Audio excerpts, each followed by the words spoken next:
Juliette, je suis à Istra, dans la ville qui accueille l'équipe de France, pour vous parler un petit peu de l'ambiance sur place. Comme vous pouvez le voir, la présence de l'équipe de France est assez peu visible ici.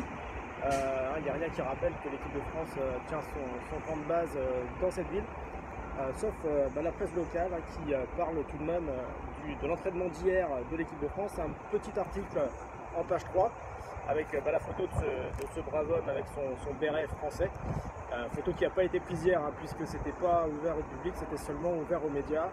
Et donc en fait c'était le seul entraînement qui était ouvert au public, c'était avant la compétition. Donc c'est vrai que l'équipe de France ne fait pas non plus beaucoup d'efforts pour aller vers la population locale. D'ailleurs Raphaël Varane a été interrogé sur ce sujet ce matin en conférence de presse, et bon, il a dit avec le sourire qu'ils avaient véritablement aucun contact avec les locaux, si ce n'est avec les gens de leur hôtel et bien sûr les agents de sécurité.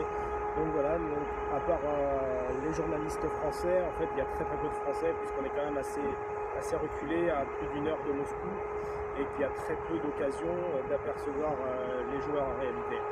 Donc voilà, nous en tant que journalistes on essaye de se mêler à la population locale, même si évidemment la communication n'est pas toujours simple parce que personne ne parle russe quasiment, et les Russes parlent assez mal anglais aussi, à part les jeunes générations qui sont nés après la chute de l'URSS et surtout dans les grandes villes qui commencent à s'y mettre. Mais pour les plus vieux c'est très difficile, donc on essaie d'apprendre quelques rudiments de russe, et ça se passe plutôt pas mal parce que même si on n'a pas forcément une très bonne image des Russes en France, on pense qu'ils sont froids, etc. C'est vrai qu'ils ont un faciès qui n'est pas des plus souriants, mais au final ce sont des gens qui sont quand même très accueillants et puis plutôt sympathiques une fois qu'on prend la peine de les connaître.